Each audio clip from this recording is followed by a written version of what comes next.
Hello everyone. In this class, we will be discussing about the red blood cells. At the end of the class, students should be able to know give the dimensions of red cell and normal red cell count in different age group in male and females, list the functions of red cells, give the list of abnormal forms of red cells and common condition in which these abnormalities are observed, appreciate the importance of specialities of red cell membrane, understand the meaning of red cell fragility and give causes of increased and decreased fragility of red cells, give the values of hematocrit in males and females and common conditions of variation in hematocrit, explain the mechanism of erythrocyte sedimentation rate and list the factors affecting ESR, give the values of ESR in male and females and list physiological and pathological variations in ESR. Erythrocytes. So they're also called as red blood cells, also named as erythrocytes as they appear red in color. Erythros means red, in a stained smear of a peripheral blood. Red cells are the major cellular elements of blood and perform transport of oxygen from lung to the tissues and carbon dioxide from tissues to the lung. In stained smear, central part of the red cell is pale that gives the appearance of a halo and peripheral part is more red as in these cells the center is thin and periphery is thick. So this is a diagram showing the erythrocyte which the diameter is around 7 microns. The minimum thickness is 0.8 microns and maximum thickness is 2 microns. It has a biconcave shape. The size is around 7.5 micrometer in diameter. Surface area is around 140 micrometers and the volume is around 87 cubic micron.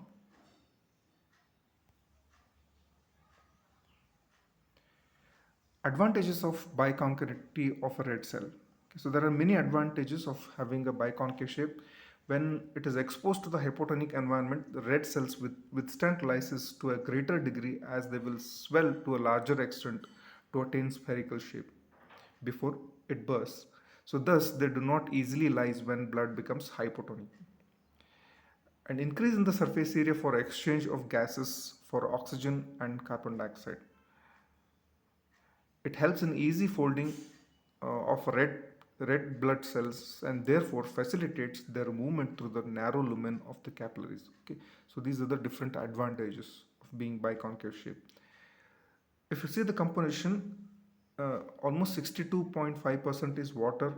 Hemoglobin occupies around 35% of the red cell. Other substances constitute around 2.5%. They include glucose, lipids. In lipids, cephalin, cholesterol, and lecithin. Proteins like glutathiones and albumin are insoluble proteins, and enzymes like glycolytic enzymes, carbonic anhydrase, and catalase. Red blood cell count. In males, the count is around 4.5 to 6 million uh, cells per cubic millimeter of blood. In females, it is around 4 to 5.5, whereas in newborns, it ranges between 6 to 8 millions per cubic mm of blood, and in children, it is around 3 to 5 millions cells per cubic millimeter of blood. The lifespan of RBC is around 120 days. Aged red cells are destroyed by tissue macrophage system. Lifespan of red cells can be measured by injecting radioactive iron or RBCs tagged with radioactive chromium. The tagged red cells lose radioactivity as they are destroyed, and complete disappearance of the radioactivity gives the lifespan of red blood cells. Abnormal red cells. So based on the size, so they can be divided into normocyte, microcyte, or macrocyte. Normocytes are normal red cell that is called as normocyte, the volume of which is around 87 cubic microns. Microcyte is when the red cell volume is less than 80 cubic micron and is called as microcyte. Microcytosis occurs in condition of decreased cell size like in iron deficiency anemia. Macrocyte is when volume of red cell increases more than 94 femtoliters, which is called as a macrocyte. Macrocytosis occurs in condition of increased cell size in case of megaloblastic anemia. So these are different pictures of microcytic hypochromic, normocytic normochromic, microcytic normochromic. Anisocytosis means the red cells are of different size. So anisocytosis is seen in different types of anemias. Hypochromic cells. Hypochromic red cells are the cells with a central pallor. Hypochromia occurs either due to the decreased hemoglobin concentration as is seen in iron deficiency or due to the abnormal thinning of red cells. Okay. So usually the cells are microcytic. Based on the shape, like this means the red cells are of different shapes. So poikilocytosis is usually seen in when older cells are present in the circulation. Spherocytes are when the red cells assume a spherical shape. Okay, so they are called as spherocytes. So this is seen in conditions like hereditary spherocytosis. Elliptocytes are the cells when they assume oval shape with a varying degree of elliptical aberration, which are called as elliptocytes. So elliptocytosis occurs in hereditary elliptocytosis, thalassemia, and iron deficiency anemia. So these are the different types of cells, morphological cells that you can see. Anisocytosis is variation in size. Spherocytosis becomes globular. Elliptocyte, it becomes elliptical. Acanthocytes with spicules. Drepanocyte, uh, sickle cell shape. Echinocytes, teardrop cell, which is called as dacrocyte. Keratocytes, cystocytes, target cells, somatocyte, and basophilic stripling. So these are the different variation in the size and shape of the RBCs. Acanthocyte is when red cell has a irregular shape with 2 to 10 hemispherically tipped spicules of variable length and diameter is called as acanthocyte. Acanthocytosis is seen in A beta lipoproteinemia, alcoholic liver disease, and malabsorptive states. Drepanocytes, nothing means sickle red cells. Drepanocyte is a red cell having a sickle shape. Okay, so drepanocytosis seen in sickle cell anemia. Echinocytes are also called as Burr cells or a crenated red cells is called as echinocytes. Echinocytosis occurs in uremia and liver disease. Dacrocyte or teardrop cell. When the red cell assumes appearance of a teardrop is called as dacrocyte.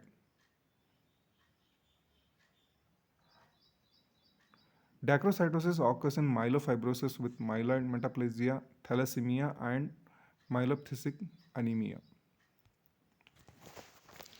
Keratocytes are the red cells having a pair of spicule. Keratocytosis occurs mainly by the mechanical damage or by a removal of hinge body from pitting action on the spleen. Hamlet cells and Bite cells are also used to describe the keratocytes. Cystocytes are the fragments of red cells. They are smaller than the red cells and they have a sharp angles and spurs. Cystocytosis or red cell fragmentation occurs in thalassemia, mechanical stress, as in case of microangiopathic hemolytic anemia, cardiac hemolytic anemia, and during thermal injury, severe burns. Basophilic stripling means there will be numerous basophilic granules, coarse and dark blue granules in red cells. So this condition is called as punctate basophilia, typically seen in lead and other heavy metal poisoning. It can also occur in thalassemia, megaloblastic anemia, infection, and liver disease. Sometimes in lead poisoning, you can see also cabot rings and Howell jelly bodies. Okay, so cabot rings they are found in the periphery of the red cells, and Howell jelly bodies. These are the nuclear fragments in the cytoplasm. Nucleated reds are seen in severe hemolytic anemia. I mean, how the metabolism it is done in the cell membrane. Okay, so red cell membrane is made up of three structural elements. Mm, It has a bilipid layer. There is the integrated proteins and the membrane skeleton. The bilipid layer is primarily composed of phospholipid and cholesterol. The bilipid layer provides impermeable barrier between cytoplasm and external environment. It also helps to maintain the slippery exterior so that the red cells do not stick on the vascular endothelium. Integral proteins are embedded in the lipid bilayer. The important membrane proteins are band 3 protein, the glycophorins, and RHD protein, and various other ion channels. These proteins allow red cells to participate in wide range of functions including antigenic determination and cellular metabolism. Band 3 is a major anion exchanger, okay, so which helps in the chloride and bicarbonate exchange and also regulate metabolic pathways by sequestering key enzymes like enzymes of glycolytic pathway. Glycophorins constitute about 60% of the negative surface charge of the red cells. They modulate interaction between red cell and interaction of the red cell to the endothelium. There are five different types of glycophorins A, B, C, D, and E. Glycophorin CE provides stability and shape to the red cell membrane, and its deficiency leads to elliptocytosis. A membrane skeleton is present in the internal side of the red cell membrane. The two important proteins that the membrane of the skeletal proteins are ankyrin and spectrin. Spectrin is the most abundant skeletal protein and constitutes around 75% of the mass of the membrane skeleton. Spectrin is composed of two subunit alpha and beta. The alpha beta heterodimers align and intertwine with each other in antiparallel fashion to form flexible rod-like structure. These dimers further self-associate to form tetramers, and they are composed of multiple repeats and provide a strong elastic filament to the overlying cell membrane via formation of lattice-like meshwork linked to the integral protein membranes. Thus, spectrin molecules maintain the cellular shape and provide the structural support to the membrane bilipid layer and regulate the lateral mobility of integral membrane proteins. Defect in association of alpha beta heterodimers results in hereditary elliptocytosis and poikilocytosis, that is different in the shape. Ankyrin is a asymmetric polar protein that provides a primary linkage between membrane skeleton and lipid layer. Disruption of this link decreases the membrane stability. Abnormalities of ankyrin are the most common cause of hereditary spherocytosis. Deformability of red cells is an important determinant of red cell survival and its uh, deformability is also ascribable to the intrinsic deformability of the red cell membrane. When red cells become rigid, the viscosity of blood increases and the cells are lysed while passing through the splenic pulp. The primary cause of decreased deformity is due to the spherocytosis of the red cells rather than the stiffening of the membrane. The red cells have no nuclei, no mitochondria or no ribosomes. Therefore, adequate synthesis of proteins and lipid does not occur in the red cells. Glucose is the primary source for uh, the fuel. Okay, so it's a primary fuel for the red cells. Uh, though enzymes for glycolysis are present, the enzymes of TCA cycle are absent in the red blood cells. The ATP in RBC is mainly formed by the Embedon-Meherov pathway. Okay, and the HMP shunt, it is going to provide NADPH. Glucose entry in the red cell occurs easily by facilitated diffusion, okay, so which is independent of insulin action. Red cells depend mostly on the glucose metabolism for their energy supply. 90% of the glucose is oxidized by EM pathway and 10% is by HMP shunt pathway. EM pathway. Red cells metabolize glucose usually by anaerobic glycolysis using EM pathway. Two ATP molecules are generated by glycolysis through this pathway. 2,3-DPG is produced in red cells. 2,3-DPG influences the oxygen affinity of a hemoglobin and therefore plays an important role in the red cell function. Hypoxia inhibits Krebs cycle and therefore stimulates 2,3-DPG production, whereas acidosis inhibits glycolysis and therefore decreases 2,3-DPG formation. The enzyme in the red cell, glucose 6 phosphate dehydrogenase, is a main enzyme for HMP shunt pathway.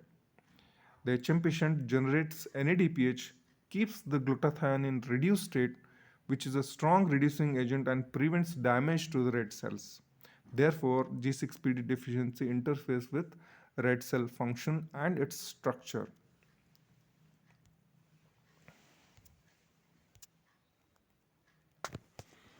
Functions of red cell. Most important function of red cell is to transport oxygen from lungs to the tissues. This is due to the presence of hemoglobin in red cell, which has a high affinity for oxygen.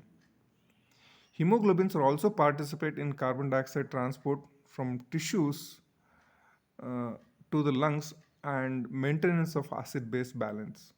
Red cells contribute around 50% of the viscosity of the blood. Antigen on red cell membrane helps in blood group classification.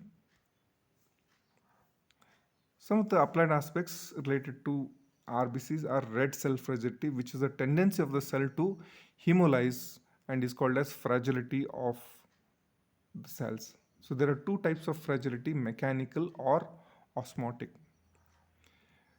Mechanical fragility is lysis of red cells due to the mechanical stress. Okay. Therefore, the red cells pass through the when red cells pass through the capillaries and splenic pulp, their membrane undergoes mechanical stress. On an average, a red cell passes about 3 lakh times through capillaries during its lifespan, which makes the red cell more fragile. Also, when red cells become older, the membrane becomes rigid.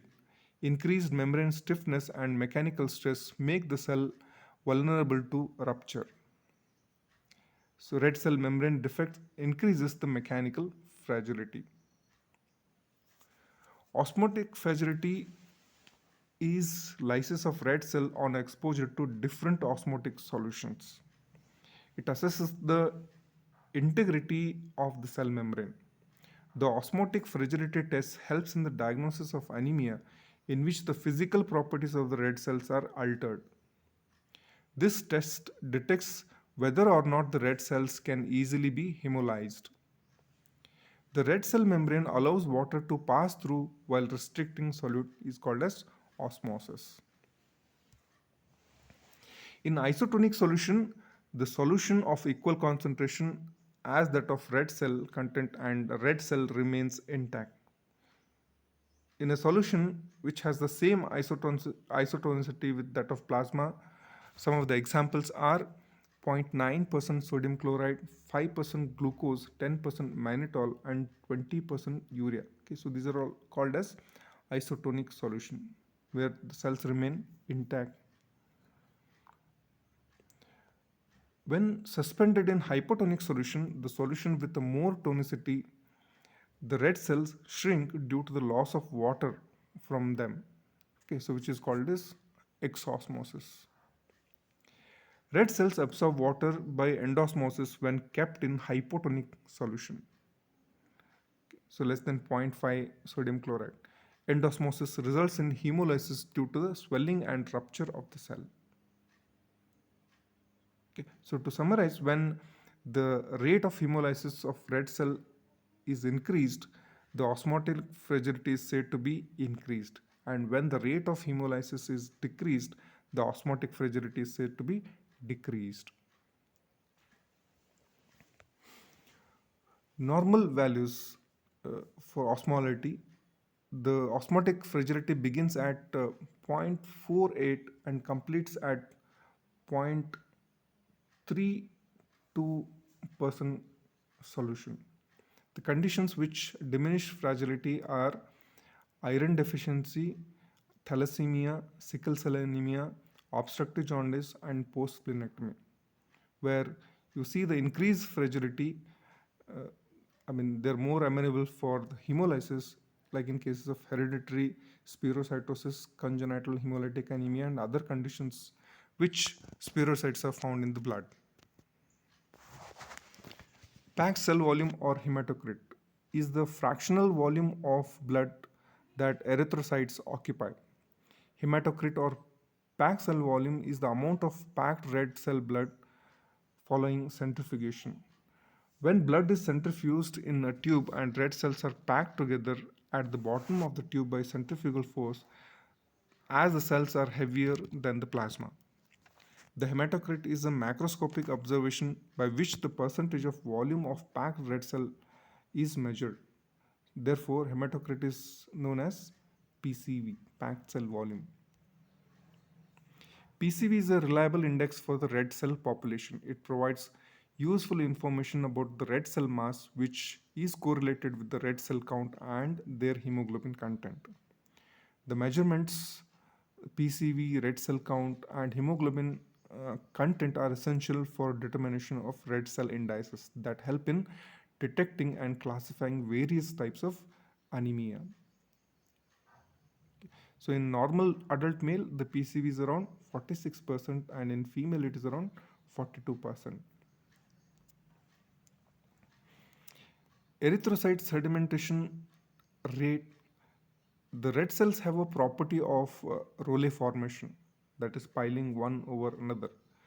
These pile red cells are heavier than the individual red cells. Therefore, when the whole blood is allowed to settle, the sedimentation of erythrocyte is facilitated due to the presence of Rayleigh formation. The rate at which red cells fall sediment is known as erythrocyte sedimentation rate. So there are three major factors which are going to affect the ESR: the shape and number of the red cells, the size of the Rayleigh formation, and the plasma factors.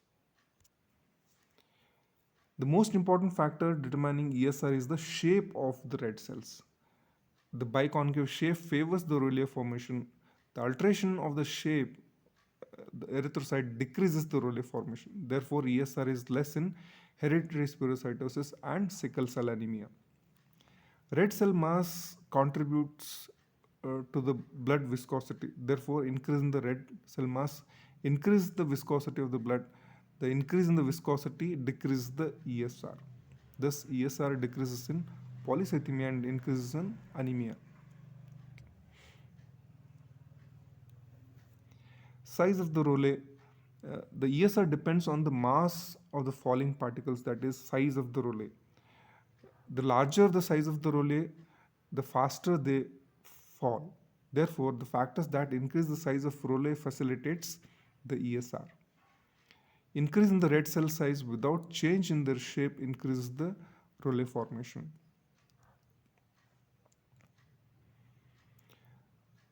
The size and number of Rayleigh uh, formation mainly depends on the fibrinogen concentration of the plasma. The globulin content of the plasma also contributes. In normal blood, red cells remain separate as they have a negatively charged uh, surface that tend to repel with each other. Okay? And this is called as beta potential. When fibrinogen concentration increases in plasma, fibrinogen neutralizes the charges on the red cells, thereby remove the repelling forces. Okay, so that is going to facilitate the rouleau formation. Okay. So this is the rouleau formation, that is the stacking of as if the coins are stacked on each other. It is seen when gamma globulin is increased. Okay, uh, it's also seen in cases of multiple myeloma, Kala-Azar, and chronic inflammatory condition increases the rouleau formation, and the ESR is increased in them. In some of the pathological condition, in addition to fibrinogen, few other plasma factors called as acute phase reactants increase in the blood. So these phase reactants also neutralize the charges on the red cell surface and facilitate rouleau formation. Therefore, ESR increases in acute infection and non-infective inflammations. Rise in C-reactive protein in the plasma in acute rheumatic fever is an example of such acute phase reactant. In malignancies and collagen diseases, ESR increases due to the rise in plasma level of globulin. ESR is usually measured with the Winthrop and Western Green's method. ESR is different in males and females. With the Winthrop method, males will have 0 to 9 at the end of the first hour, females 0 to 20. By Western Green method, male the ESR values will be 3 to 5 millimeters at the end of first hour, and in females it can be up to 5 to 12 millimeters at the end of first hour. There can be physiological variation, like in pregnancy, ESR increases due to the increase in the plasma fibrinogen content. During menstrual bleeding, ESR is more. ESR is more during parturition. The ESR is more in case of females compared to males. The ESR is high in case of newborns and infants. So ESR can be increased in pathological conditions, like where there is inflammation. In case of tuberculosis, acute inflammations like cellulitis, chronic inflammation like arthritis, malignancy, all types of anemia except for the membrane abnormalities like hereditary spherocytosis and sickle cell anemia. And also increase in collagen diseases like SLE, chronic infections like chronic tonsillitis. It can be decreased in polycythemia, sickle cell anemia, hypofibrinogenemia, hereditary spherocytosis, and hyperviscosity syndromes. So this is all about the red cell regarding the RBCs. Okay. Thank you.